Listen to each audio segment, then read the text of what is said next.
एक और तो भगवान को सब समदर्शी कहते हैं, और जब भगवान की लीलाएं हम सुनते हैं तो सरासर भगवान पक्षपात करते दिखते हैं।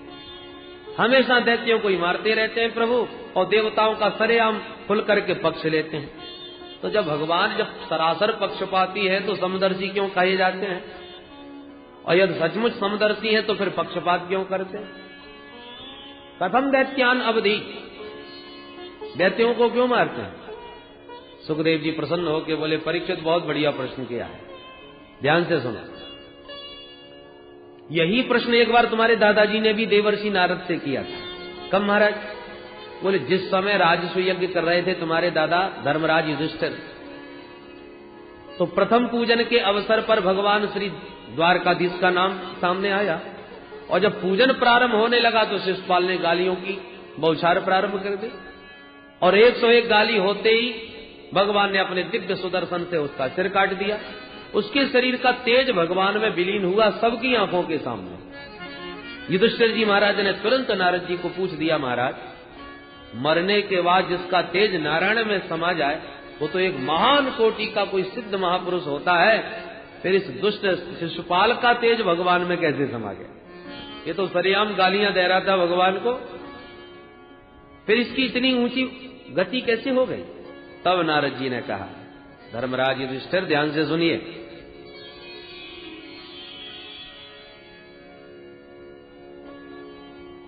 भगवान की घोषणा है, ये यथा माम प्रपद्यन्ते तांस तथैव भजाम्यहम्।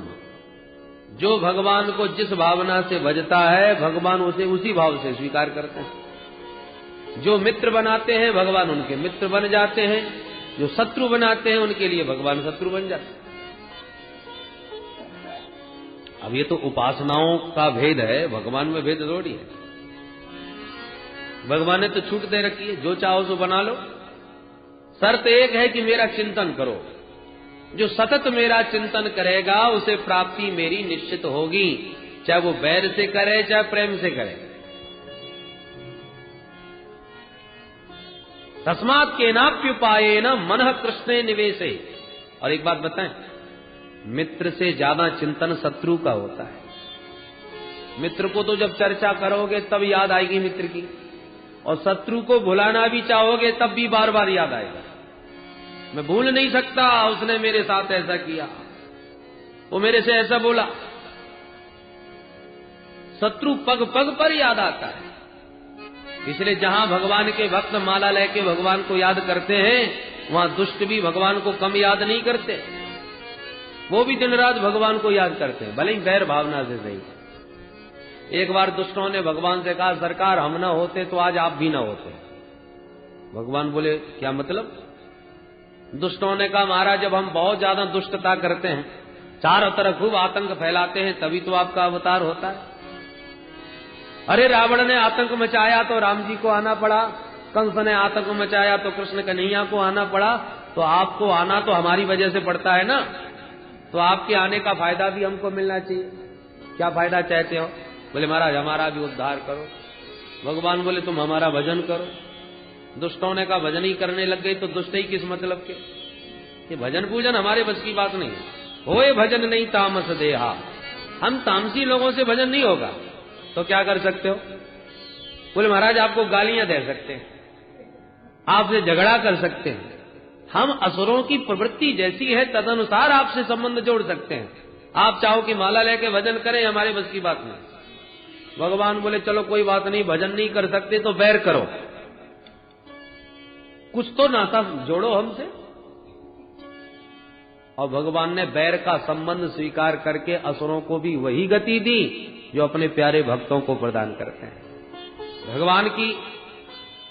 भगवान का धाम कितनी साधना करके भक्तों को प्राप्त होता है, और जो राक्षस लड़ने आते हैं उन्हें भगवान एक बाण मार के अपने धाम में भेज देते हैं। एक ही बाण प्राण हर लीना, और दीन जानते हैं निज पद दीना। प्राण तो हर लिया पर बाद में भेजा कहां? बोले निज पद दीना, अपना परम पद प्रदान कर दिया। तो बताइए कितना सस्ता। जो दिन रात गाली दे रहे थे, भगवान को मारने खाने के लिए दौड़ रहे थे, और भगवान ने एक बाण मार के अपने घर भेज दिया। तो कल्याण तो उनका भी हुआ कि नहीं? इसलिए भगवान कहते हैं कि कैसे भी मुझ में मन लगाओ, प्रेम से या बैर से। भृंगी कीटन न्याय से बैरियों का भी उद्धार हो जाता है।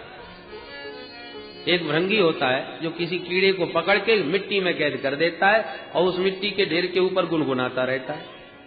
अब मिट्टी के भीतर कैद हुआ कीट निरंतर भयाक्रांत हुआ। उस भृंगी का चिंतन करते करते एक दिन स्वयं भृंगी बन के मिट्टी से बाहर निकल पड़ता है।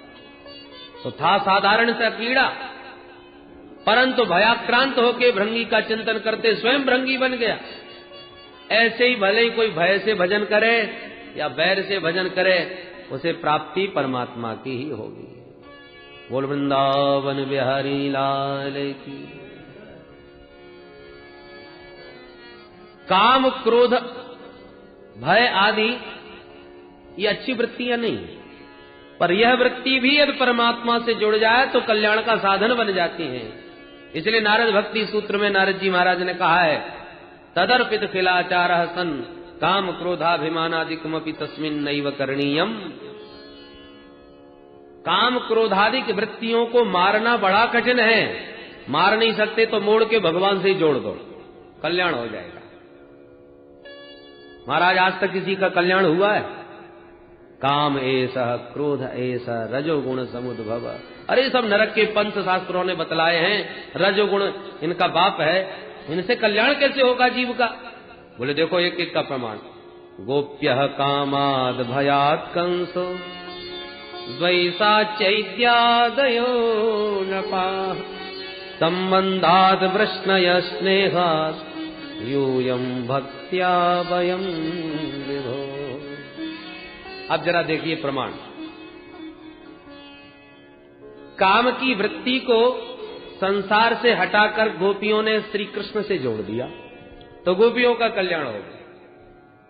प्रेमैव गोप रामाणाम काम इत्यगमत प्रधाम। गोपियों के पावन प्रेम को ही यहां काम की संज्ञा मिली है, ये ध्यान रखिए। गोप्यः कामात्, अपने पति को छोड़कर पर पति से प्रीति सांसारिक दृष्टि से, शास्त्रीय दृष्टि से तो पतन का कारण है, पर गोपियों ने वो वृत्ति परमात्मा से जोड़ ली तो उसी वृत्ति से गोपियों का कल्याण हो गया। भयात कंस, कंस ने भय के द्वारा भजन किया। नारद जी से पूछा, बाबा ये बताओ मेरा काल कैसा होगा? नारद जी ने बता दिया, काला काला होगा, मुरली वाला होगा, घुंघराले बाल होंगे, पीतांबर ओढ़े होगा, देखने में छोटा ही होगा पर बड़ा ही खोटा होगा। और जब से नारद जी बता के गए तब से कंस का ये हाल हो गया कि उसे हर काली वस्तु से डर लगने लगा। भोजन में दाल में कहीं काला जीरा भी दिख जाए तो थाली फेंक देता है, आ गया कृष्ण। पानी पीते समय काली छाया जल में दिखे तो लोटा फेंक दे। सामने वाले से बात करते समय उसकी आंखों की कारी पुतरिया में काला कन्हैया नजर आता है। बताओ ऐसा भजन कौन कर सकता है? भय की वृत्ति ही भगवान से जुड़ी हुई है, इसलिए उस भयाक्रांत कंस को भी भगवान मिल गए। द्वैसा चैत्यादयो नृपा। शिषपाल का तो नियम है जब तक 100 गाली न सुना दे तब तक भोजन हजम नहीं होता। भगवान को चुन चुन के गाली देता था, पर उसका द्वेष संबंध परमात्मा से था, इसलिए उसका भी कल्याण हो गया।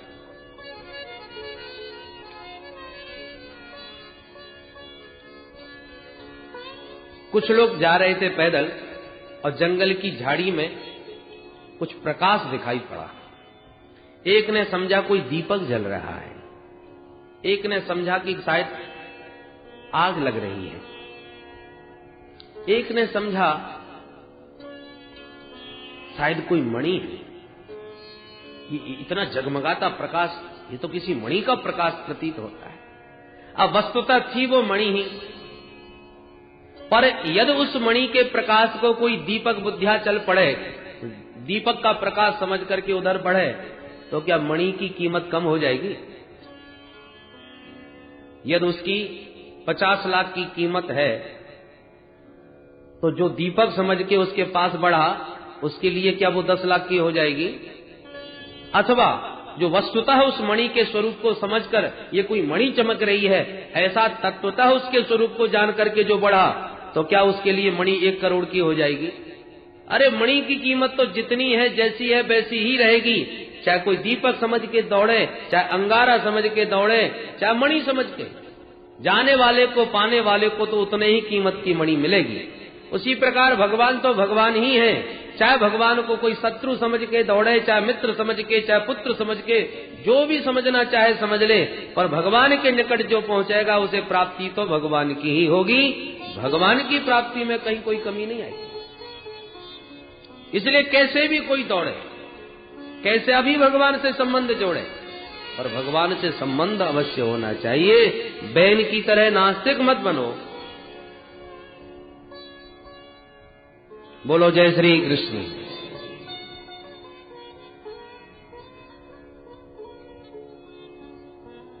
श्री सुखदेव जी से प्रश्न किया परीक्षित ने, भगवान आपने कहा कि भगवान समदर्शी हैं, सबको समान रूप से स्वीकार करते हैं, तो प्रायः दैत्यों को ही मारते हुए हम दिखाई पड़े, क्या दैत्य ही भगवान के बैरी हैं? बोले नाना, 12 महाभागवतों में 2 दैत्यों का नाम है। 12 नाम सुने थे आप परम भागवतों के कल, उनमें 2 दैत्य हैं। कौन? प्रहलाद और महाराज बलि। ये दोनों ही तो दैत्य वंश के हैं, और परम भागवत भगवान के भक्तों में गिने जाते हैं। तो ये न समझिए कि दैत्य जाति के ही भगवान दुश्मन है। अरे जिसने जिस वृत्ति से भगवान से संबंध जोड़ा, अब हिरण्यकश्यपु भगवान का कट्टर बैरी और उसी का बेटा प्रहलाद भगवान के अनन्य उपासक, तो हिरण्यकश्यपु का उदर विदीर्ण कर रहे हैं और प्रहलाद को परम भागवत मान के हृदय से लगा रहे, तो दैत्य जाति से दुश्मनी कहां रही? अच्छा महाराज, तो प्रहलाद पर कैसे अनुग्रह किया, जरा विस्तार से सुनाइए।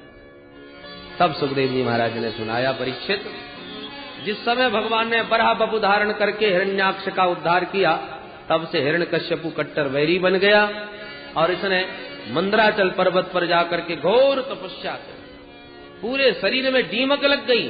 ब्रह्मा जी प्रकट होकर के बोले, ब्रह्म ब्रूयात, तो हाथ जोड़ के वरदान मांगता है, मुझे अजर अमर बना दो महाराज। ब्रह्मा जी बोले, वो तो हम भी नहीं है, तुम्हें कहां से बना दे? अरे इसके अतिरिक्त तो कुछ और मांगो। तब तो इसने वरदानों की जड़ी लगा दी, न भीतर मरू, न बाहर मरू, न ऊपर मरू, न नीचे मरू, न दिन में मरू, न रात में मरू, न अस्त्र से मरू, न शस्त्र से मरू, न मनुष्य से मरू, न जानवर से मरू, न आपकी बनाई हुई सृष्टि में किसी प्राणी से मरू, न 12 महीने से किसी महीने में मरू। ब्रह्मा जी बोले, बस कर भैया, तू कितना मांगेगा? बड़े बड़े तपस्वी देखे, पर तेरे जैसा मांगने वाला पहली बार मिला भाई।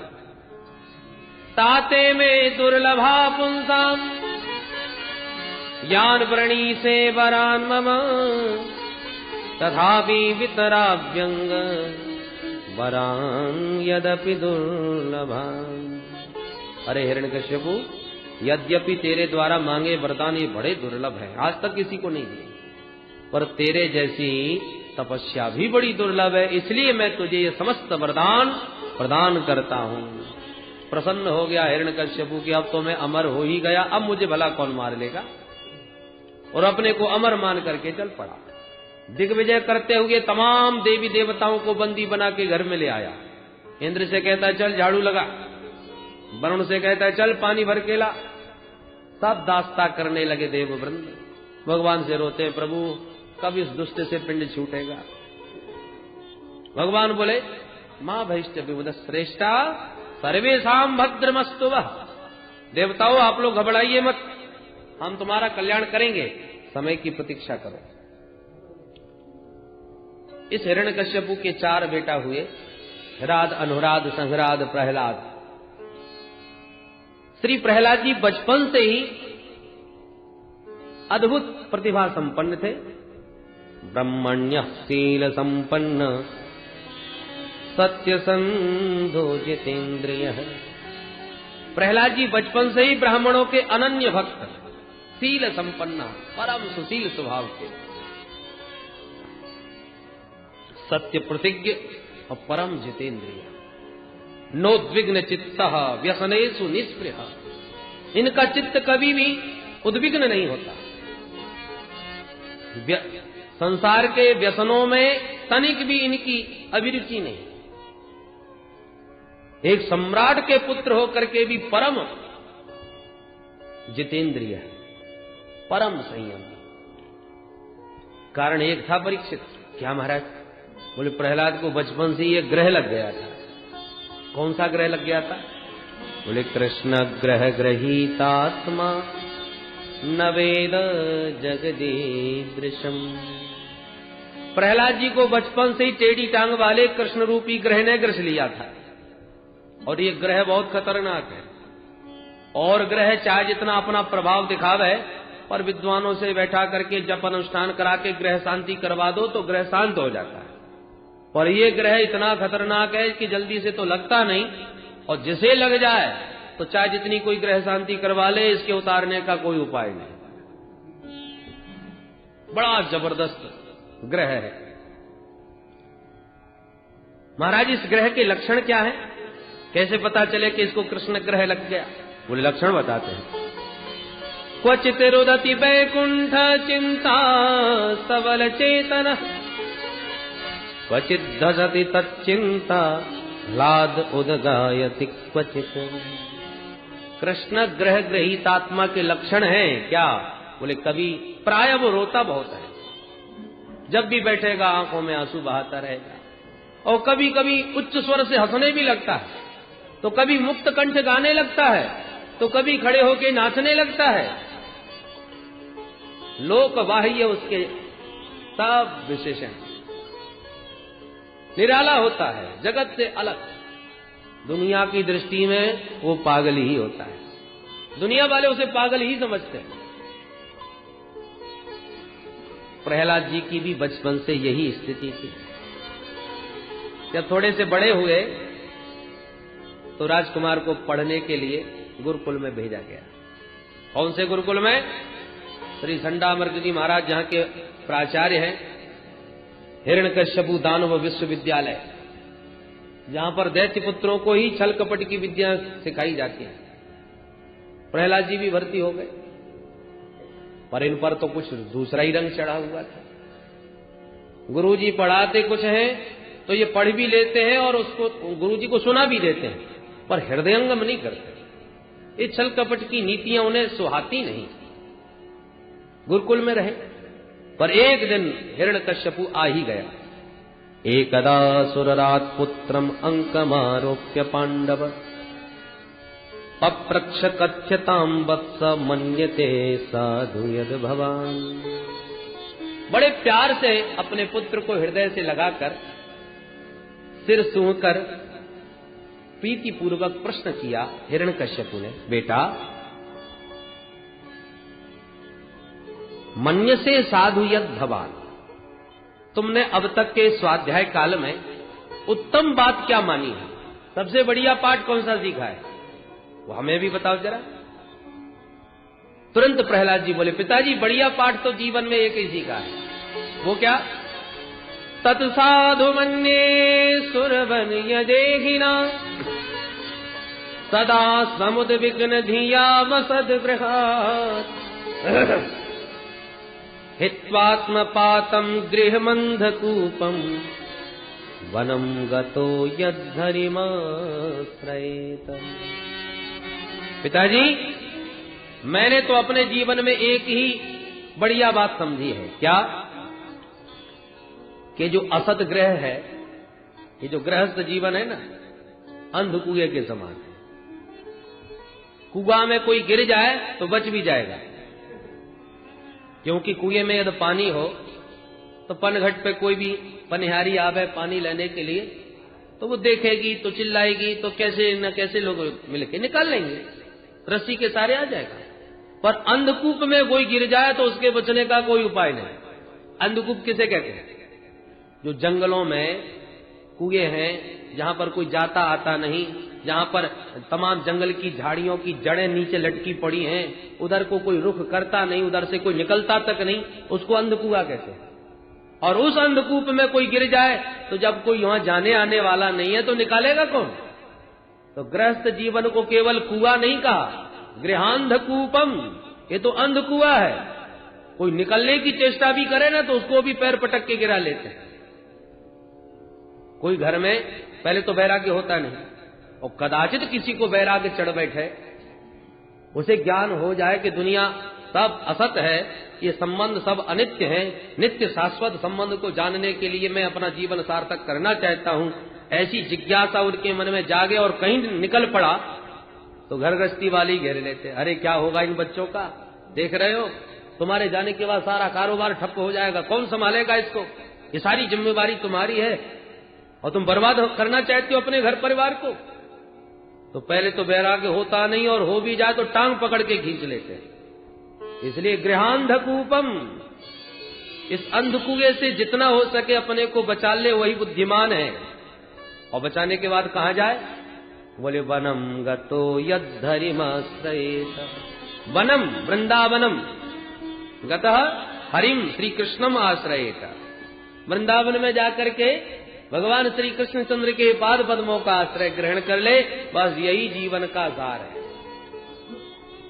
जो ये शब्द सुना सो आंखें लाल हो गई हिरण्यकश्यप की कि नन्ना सा ये मेरा ही बच्चा मुझे ही प्रवचन सुना रहा है। फिर मन में सोचा, बच्चों की तो भोली भाली बुद्धि होती है, उनको तो जो सिखा दो वही बोलने लगते हैं, उन्हें कोई ज्ञान तो होता नहीं। तो मेरा बच्चा तो अभी नन्ना सा है, ये तो वही सिखा रहा होगा जो इसको बताया गया होगा। सो बच्चे को गोद से उतार के कहा, बेटा जाओ जरा अपने आचार्य जी को हमारे पास भेजो। तो प्रहलाद जी गए, गुरुजी आपको पिताजी याद कर रहे। संडामर्ग जी आए, कहो सरकार अचानक कैसे आना हुआ। बोले वो तो मैं बाद में बताऊंगा, पहले ये बताओ मेरे बेटे को आजकल तुम पढ़ाते क्या हो। बोले सरकार आपने जो शिक्षा नीति निर्धारित की है हमारे यहाँ वही सब पढ़ाया सिखाया जाता है। हिरण्यकश्यप लाल पीला होके बोले, मूर्खो, मेरा बच्चा मेरी गोद में मुझे समझा रहा था कि वन में जाओ हरि का भजन करो, यही सब सिखाने के लिए तुम्हारे यहाँ भेजा है मैंने। संडामर्ग जी थर थर कांप के, महाराज आपकी सौगंध खाते, ऐसा हमारे विद्यालय में एक भी कोर्स नहीं है, कोई पुस्तक ऐसी नहीं पढ़ाई जाती। अब भगवान जाने आपका बेटा कहां से सुन लिया, किसने इसको सिखा दिया। हिरण्यकश्यप ने कहा, यदि तुमने नहीं सिखाया तो इसका मतलब यह हुआ कि कोई विष्णु का गुप्तचर तुम्हारे यहां घुसा बैठा है, तुमको कुछ नहीं मालूम। अब वो ऊटपटांग मेरे बेटे को भड़का रहा है, उल्टी सीधी बातें सिखा रहा है, और मैं तुम्हारे भरोसे तो अपने बच्चे को तुम्हारे विद्यालय में छोड़े बैठा हूं। खबरदार आज के बाद दोबारा कोई ऊटपटांग बात करी तो दंड तुम्हें मिलेगा, इतना याद रखना। यूं डांट फटकार के हिरण्यकश्यप तो चला गया। गुरुजी की धड़कन तेज हो गई। चलो पता लगाते, प्रहलाद से पूछते। सोचा कि बच्चों को एकदम डांट के पूछो तो बताते नहीं, प्यार से पूछने पर बता देते हैं। तो प्रहलाद को बुला के गोद में बैठा के बड़े प्यार से पूछा, वत्स प्रहलाद भद्रम ते सत्यम कथय मामृषा, बेटा तेरा खूब कल्याण होगा, तू सच सच बता, तेरी बुद्धि खराब किसने की। ये ऊटपटांग बातें जो अपने पिताजी को तूने सुनाई, ये सब तेरे को किसने सिखाई। प्रहलाद जी हंस करके बोले, जय हो प्रभु, मैं उस परमात्मा की माया को प्रणाम करता हूं कि जो जीवों को कल्याण की बात कहे तो उस कल्याण की बात को कहने वाले को संसार के लोग उल्टी खोपड़ी वाला बताते हैं। धन्य है भगवान की माया का चमत्कार। जिसको सर्प काट लेना उसको कड़वा नींब भी मीठा लगने लगता है। भिन्न स्वाद, वस्तुतः वस्तु जिस स्वाद की है उससे भिन्न स्वाद आता है, इसका मतलब तुम्हारे अंदर बीमारी है। कड़वा नींब आपको मीठा लग रहा है और मीठी मिश्री कड़वी मालूम पड़ रही है, इसका मतलब तुम बीमार हो। संसार का विषय रूपी विषय में जो संलग्न है उनको भी सब जो रसमय परमात्मा है, रसो वही सह, वो कड़वे मालूम पड़ते हैं, फालतू के नजर आते हैं। और संसार के जो विस्तुल्य विषय हैं वो मीठे नजर आने लगते हैं, उनमें निरंतर भाग रहा है। ये भगवान की माया का ही तो रोग का लक्षण है। भगवान की माया रूपी रोग जैसे लगाए उसका यही हालत होता है। अब तो गुरु जी की आंखें और लाल हो गई। ए मूर्ख, तू हमसे पढ़ने आया है कि हमको पढ़ाने आया? लाल तो मेरा डंडा, मैं इसकी अकल ठीक करूं। दैत्यों के चंदन जैसे वन में ये कांटे का पौधा कहां से पैदा हो गया? दैत्य चंदन बने जातोयम कंटक द्रुमः। बहुत डांटा प्रहलाद जी को संडामर्ग जी ने। सुखदेव बाबा कहते हैं परीक्षित ये गुरुजी नहीं डांट रहे, तो सदीनो राज सेवक, यहां संडामर्ग जी को गुरुजी नहीं कहा, राज सेवक कहा।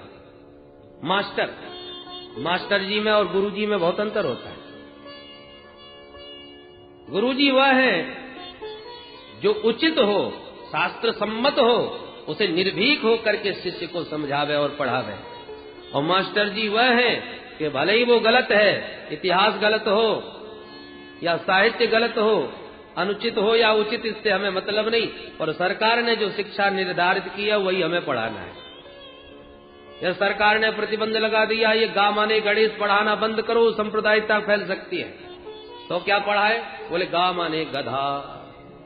अब गधा पर किसी को आपत्ति नहीं, गणेश जी से आपत्ति हो जाती है। तो सरकार का रुख देख करके उचित अनुचित कुछ भी जो सरकार कहे वही सिखाया जावे, वो मास्टर जी। तो ये लोग तो राज सेवक हैं, हिरण्यकश्यपु के कर्मचारी हैं, जो राजा का आदेश है वही पढ़ाना पड़ रहा है। समय बीता और एक बार संडामर्ग जी प्रहलाद जी को घर छोड़ने आए। प्रहलाद को देखकर माता कयाधु ने बड़ा सुंदर स्नान आदि से निवृत्त करा करके श्रृंगार किया प्रहलाद का, और मातृमृष्ट मलंकृतम, मां कयाधु के द्वारा समलंकृत होकर सुसज्जित होकर प्रहलाद जी पिताजी से मिलने गए। अपने बेटे को देखते ही हिरण्यकश्यपु ने तुरंत उठा के अंक में हृदय से लगा लिया। प्रहलाद जी चूंकि परम भागवत हैं, इसलिए उनके स्पर्श मात्र से हिरण्यकश्यपु रोमांचित हो जाता है। प्रहलाद को हृदय से लगा लिया और बड़े प्रेम से फिर वही प्रश्न कर दिया, बेटा जरा बताओ तो अब तक तुम्हारे गुरुजी ने सबसे बढ़िया पाठ कौन सा याद कराया? प्रहलाद जी गुरुजी की तरफ देखने लगे। सुन रहे हो गुरुजी, हमेशा बढ़िया बात पूछते हैं और हमेशा घटिया बात सुनना चाहते हैं। अब बढ़िया पूछ रहे हैं तो बढ़िया ही बोलूंगा। पिताजी अब तो मैंने बढ़िया बढ़िया 9 बातें सीख ली। अच्छा, लगता है 9 प्रकार की कोई नई नई नीतियां सीख के आया होगा, बताओ। और प्रहलाद जी सुना बैठे भगवान की नवदा भक्ति। श्रवणम कीर्तनम विष्णु स्मरणम पाद सेवनम अर्चनम वंदनम दास्यम सख्यमात्मनिवेदनम इति पुंसार्पिता विष्णु भक्तिश्चे नवलक्षणा क्रियते भगवत्यद्धा तन्मन्येदितमुत्तमम्। जो नवदा भक्ति का क्रमशः व्याख्यान किया, सुन करके आंखें लाल हो गई, तलवार निकाल ली और गुरुजी के गर्दन पर धर दी। हिरण्यकश्यपु ने, ब्रह्म बंधो, अरे अदम ब्राह्मणो, लगता है तुम मेरे विपक्ष से मिले हुए हो। तुमने जानबूझ के मेरे बेटे की बुद्धि खराब की है। कल इसने एक बात बोली थी, आज 9 बातें सिखा रहा है। इसका मतलब उत्तरोत्तर इसकी विद्या का विकास हुआ है, तुमने कोई ध्यान नहीं दिया, तुम जीवित नहीं बचोगे। अब तो संडामर्ग जी थर थर कांपे। महाराज एक हमारी सुन लो, हम आपकी सौगंध खा के कहते हैं कि इस बालक को न तो हमने पढ़ाया न किसी और ने पढ़ाया, ये पढ़ाया ही आया है, इसे कोई नहीं पढ़ा सकता। न मत प्रणीतम न पर प्रणीतम सुतो वतत्ते सतवेन्द्र सत्रो नैसर्ग कीयम मतिरस्य राजन न्यच्छमन्युम कददास्ममानः। आप हम पर नाराज न होइए महाराज, हम तो जान रहे हैं कि इसकी स्वाभाविक मति भगवान ने ऐसी बनाई, इसकी बुद्धि ही ऐसी है। अब इसमें हमारा क्या दोष है महाराज? आप शांत चित्त होकर के विचार कीजिए, न्यच्छमन्युम, इस क्रोध को त्यागिए और शांत मन से सोचिए कि इसकी बुद्धि ऐसी कैसे हो गई। हिरण्यकश्यपु ने अब अपने बेटे से पूछ दिया, प्रहलाद सत्य बताओ, ये तुम्हारी बुद्धि विकृत किसने करी? किसने ये ऊटपटांग बातें तुम्हें सिखाई हैं? प्रहलाद जी बोले, पिताजी मतिर्न कृष्णे परतः स्वतो वा मिथोभिपद्येते गृहव्रतानां। जो ग्रहव्रतधारी है ना, देखो गृहस्थ नहीं कहा, गृहव्रतानां, घर में ही रहने का जिन्होंने व्रत ले रखा है, निकलना ही नहीं चाहते, छोड़ना ही चाहते, घर को ही जो सब कुछ समझ करके पकड़े बैठे हैं, गृह व्रताना, उनकी बुद्धि बड़े भाग्य से भगवान की तरफ अभिमुख होती है। अन्यथा ये गृहस्थ जीवन में सब अंध परंपरा से एक दूसरे को गर्त में गिराने का ही प्रयत्न करते जा रहे हैं। जैसे एक अंधों की लाइन जा रही थी बड़ी लंबी, सब अंधे ही अंधे, और सबसे आगे वाला अंधा अचानक गड्ढे में गिर गया, धम आवाज हुई, तो बाकी के अंधे जहां के तहां खड़े, भाई खतरा मालूम चलता है, ये आवाज कैसी, भाई पता लगाओ। पीछे वालों ने पूछा, भाई रास्ता ठीक तो है? तो गड्ढे में गिरे अंधे ने सोचा हम तो गिरे ही पड़े, अब इनको भी क्यों छोड़े।